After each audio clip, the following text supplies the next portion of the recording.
观众朋友们，大家好啊！我们的超能勇士系列终于登上了大荧幕了。今天我们一起来看一下这款 SS98 电影工作室系列的超能勇士崛起黄暴勇士，它的表现到底如何吧？简单看到野兽形态，其实野兽形态呢是这款玩具比较做的比较好的一点，它终于是成功的将野兽形态的前腿跟前面的脖子这一块的肌肉呢形成了一个流线型，然后背后后腿的肌肉呢上边这里是有点粗壮下方的这种细节呢也有做出来。这款玩具我们才拿到的时候呢，其实它的涂装是比较素的。我呢是在它身上的一些边缘位置呢，进行到了一些渗线或者说金属漆的处理。然后这个时候呢，我觉得就除了表面的这种黄色、金色塑料之外呢，其他的这种金属感呢已经做得很够了。大家有条件的朋友呢，真的是可以再去给它完善一下涂装。你看这个兽头的细节，眼睛它是本身自带涂装做得很好，然后嘴巴打开之后呢也有细节，但是牙齿我是给它勾上了的。然后腿部这里呢，它整个的上半截这个大肌肉的位置呢，本身这里是不能动的，但是你把这里活扣给它解锁之后呢，腿部可以这样，它其实活动范围是很足够的、很大的。然后爪子的部分呢，也是前后左右这些都能动。然后后腿的部分呢，也有这种类似的情况，把这里和这里呢稍微给它解锁开之后呢，腿部可以做一些姿势。然后呢，基本上做一个豹形态的一些灵动的姿势呢，就除了腰部如果说可以左右，然后头部左右范围更大的话，它还可以做得更自然之外呢，目前这个形准呢，我觉得已经做得很好了。各位觉得这个形准是如何的呢？由于这一次它是以 V 级的形式推出的所以说它的体格呢比正常的黄暴勇士要大一点。我们首先看到王国的 D 级的黄暴勇士。这一款呢，其实它当时在王国系列呢也是以写实风格为主的，但是我们看到呢这两个比较起来的话，这个线条差距真的是还是很大的然后头雕的位置，大概是这样。然后呢，跟它之后 V 级的这个老虎勇士，也就是白虎重涂的那一只，尾巴我暂时没找到。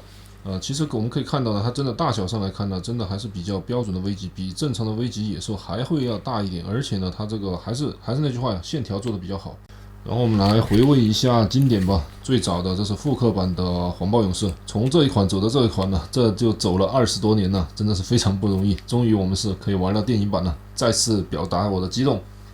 然后呢，历代嘛，这金属变体的版本也来站在一起看一下。我这个是新源的之前拍的那一只呢，送给我的兄弟了，因为我还是比较珍惜手上这一只的，我觉得家里就一个金属变体黄暴就可以了。然后呢，其实大家都说这个像那个3代豹子，就是金属变体2代的豹子，但是我这一款呢，它已经不能变成豹形态了，有点可惜，以后再给大家展示吧，等 TA 出来之后。至于 Masterpiece 的这个版本，我不想把它变来变去的这里也就不再多说了，反正大家应该对这个兽形的形准已经比较了解了。我们直接开始进行到它变形过程。首先呢是来处理它的手部其实是比较简单的把这里的面板呢简单进行翻折，然后解锁肩部的零件。然后这里可以看到，其实手臂都已经变形完成了。然后呢，把整个这一片呢给它打开，前面这一片打开放上来，把人形的头呢放上来，兽形的头收纳进去。然后收之前呢，记住这里要给它盖进去，这里稍微要盖紧一点，盖紧一点之后呢，上方解锁，然后上半身基本上就变完了。变完了，这里呢，把它腿部这里是有一个双动关节给它拉下来，拉下来之后翻到这一面，然后把腿部这样旋转过来。另外一边也是一样，然后把这个双动关节呢往回推到底，然后把这里放过来。最后这个尾巴的处理呢，其实你可以这样放上来呢，作为一个脊椎刻画。我觉得放上来还是要显得干练一点。然后在电影里面的预告片中呢，也可以看到它也是人形态下没有尾巴的，这里是收纳它的武器的。人形态的黄暴勇士就如大家所见的，我这里呢先贴一下它那个就是重涂前和重涂后的对比吧。其实我也没怎么重涂就是勾了一些银色，把身上呢，特别是腹部的位置呢，银色给它覆盖多了一点，然后转角的地方呢都是上到了一些点缀，包括这里。其实很轻松的，一支马克笔，一个渗线，一瓶渗线液稍微整一下就可以了。然后包括就尾巴这里呢，也是整个把中间给弄了一下，看着立体感强一些。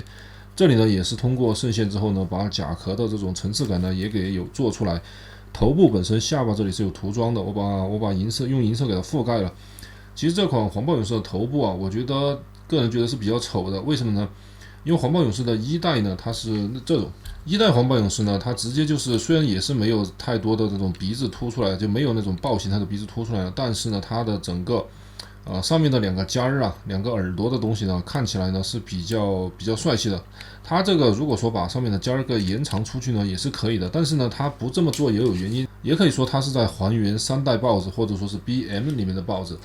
至于3代豹子什么样呢？其实呢，我们从这个玩具呢大概看一下，我还是贴动画的原图吧，贴动画的原图。3代豹子呢，它比较明显的特征呢，就是在人的脸的嘴巴呢会往外延伸出来一点，然后还是同样有耳朵的造型装饰。所以说3代看起来会很顺眼。我们再来结合2代吧。其实你看2代，我就拿 TA 这个来比哈。2代的话，你也可以发现，是不是2代它也有这个尖的？就是相当于其实在 BW 第1部里面呢，它黄豹勇士最大的特征呢就是头上有尖，所以说这个头上一旦尖不明显之后，你就会觉得很有违和感，而且看面容来看的话，老了这20-30岁啊，就按照赛博坦年龄线老了上百万岁吧。当然呢，也有朋友说呢，这方头的是 BM 的造型嘛，但是 BM 里面呢，其实黄豹的那个脸呢是更帅一点的，比那个正传里面的还要帅。所以这个脸部这个问题呢，就看各位介不介意哈。好，接下来就是身上的这种细节了。其实这款玩具为什么之所以看着很愣呢？就是首先，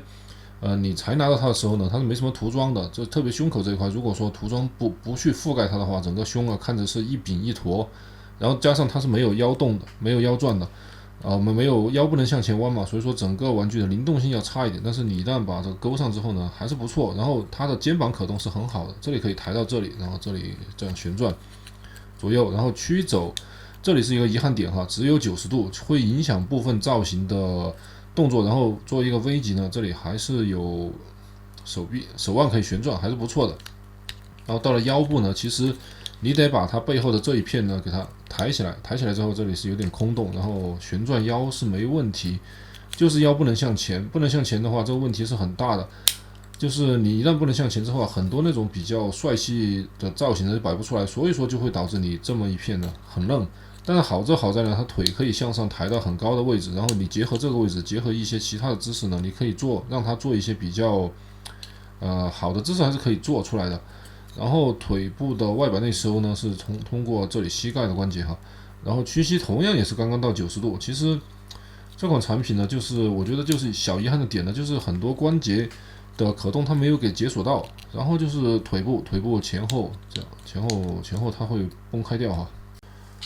现在呢，我们就来个几代同框比较一下吧。这两款呢都是新源的哈。都是陪伴了我20多年的老伙伴了，所以说我肯定不会在这终于是盼到登上大荧幕的这一天呢，把他们抛弃掉，就一定要把他们就是放在家里面包括左边的这一款呢，他手已经玩断了，身上真的是没办法再修了，但是我觉得拿出来呢，也是做到一个纪念吧，就童年的玩伴。其实我们有时候玩玩具的时候呢，并不是说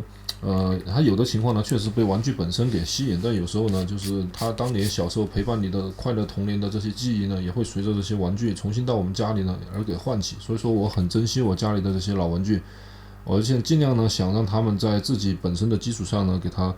做到最好。当然这里也是扯远了哈。我们单看这个造型设计来说的话呢，这一次的黄豹上了电影版之后呢，可能是由于我觉得它最大的改动呢，还是胸口这里的没有了那个假豹子头的刻画，但是这两个地方你能把它看成眼睛的话呢，或许也能说得通。还有就是头雕，之前说的一个老问题，这个头雕是我个人比较难以接受的，也是很多朋友可能没法接受的点吧。但是呢，作为一个新世代的一个新的设定来看呢，它这样一个造型出来之后呢，其实也是提供了更多的一种变种的选择吧。或许呢，电影上映之后呢，大家对这个造型也能习惯呢，也说不定。这个 TA 之后会推出3代黄豹，也是金属变形2代的黄豹，那个也比较期待。其实那一款可能更符合我的审美一点。当然，我们这里的比较呢，也可以更直观的看出呢，这一款的体积确实作为一个 V 级呢，它至少在身高上和它的一些细节上面呢，还是对得起 V 级的。接下来的是一些比较现代化的黄豹玩具。刚刚的那一组呢，除了 TA 之外呢，都是很多年前的那些老模具做的。然后新的呢，当然是推出过 MP 的。从它原 Masterpiece 的比较呢，我觉得更加的直观一点。其实一个是大小做到了，第二个是细节做到了，第三个呢就是你这么来看的话呢，其实这两个东西还挺般配的，就是一个是电影版，一个是就是原设定版。这两个站在一起，我觉得真的还挺不错。然后至于王国这个呢，一个是 D， 一个是 V 哈，而且这两个算是一条预算的产品线的东西吧。虽然一个是王国，一个是 SS， 但是呢，他们两个的预算级别是差不多的。也可以看到呢，这次的电影呢，确实也是有花一些功夫吧。跟王国站在一起呢都没有显得那种很拉吧，至少没有显得很拉。然后至于跟那个之后的标准版的 V 级标准 V 级白虎在王国这两个呢更有可比性的，就一个是就是差不多价格差不多预算的东西，然后做出来之后呢，这两个产品真的是更加有可比性。不知道大家更喜欢这种传统的这种造型感呢，还是说也能接受电影版的？当然现在电影没上映呢，让大家直接去接受呢，我觉得可能来的有点陡吧，这个就凭大家自己讨论，欢迎说出你的看法吧。大家更喜欢哪一个呢？都纯粹是就是你喜欢一个东西的造型呢，是一个很直观的事情，所以说我这里不会加入太多个人主观的吧。然后就是最新之前动画里面出现过的黄豹，我们可以看到它后面的产品线当中也会出这种类似头雕的，变形设计也有点意思，这个是赛博智的。关于本期黄豹勇士的测评视频呢，我们就简单进行到这里了。其实大家也觉得看半天呢，其实我都主要是在说我自己有多喜欢 BW 哈。关于玩具本身呢，因为我觉得玩具本身这个东西呢，它一来是变形设计很简单，然后材料啊、关节这些都是很过硬的，所以说关于玩具本身的话题呢，没有什么太多好说的。大家是否愿意选择这款产品呢？纯粹是由于你对这个造型能不能接受，这是我说的很直观的了。你觉得好看，你就可以去整；然后你觉得受不了这个头和胸这一块的胸腰这一块呢，那你就可以多考虑一下了。这款产品呢，我个人建议呢，喜欢 BW 或者说是准备来看这个电影的朋友呢，还是早点入手吧。早点入手就早玩是吧？你最终还是得买呀。然后包括那个万一后面星星这些做的特别好呢，你总会整它的。所以说我觉得晚买不如早买，还不如早点享受一下，然后早点到手之后呢，给它涂一涂改一改，做的这么帅气，那多好啊。接下来呢，就是最后话题进行到最后呢，我来说一下自己的展望吧。我比较希望呢，这个《超能勇士崛起》这部电影呢，首先它电影已经有3小时40分钟长了吧，这注定是个烂片的。至于为什么是烂片，这个大家到时候就知道了。但是我希望呢，你在这么烂的时候呢，我就还抱有一点幻想哈，能不能把老鼠勇士和恐龙勇士也给做出来啊？或者说呢，是这一部的最后大 boss 能不能搞个女王是吧？你光是一个天灾撑得起吗？这个星星队长刚刚在那儿画饼说，哦，这是你遇到的最大的危机。擎天柱这个人呢，他是吃过又见过的，什么场面没见过？那你星星一句话就想把他吓住，那你如果说没有霸王龙啊，或者说没有一些反派出来，厉害点的反派出来，就光一个天灾的话，我觉得对擎天柱来说并不是什么多大的危机啊。所以说我比较希望电影里面再多一些角色，我也希望这是为了宣发考虑，没有公布后续的一些更重磅的角色而已。当然，这也只是一个简单的展望哈。本期视频呢，关于这款玩具的一些问题，或者说你的看法呢，欢迎发到评论区，也可以私信告诉我，我们都可以一起讨论。大家有问题呢，都可以随时交流哈。感谢大家观看，我们下期再见，拜拜。Show Z Store, the best place to get your Transformers with the best price.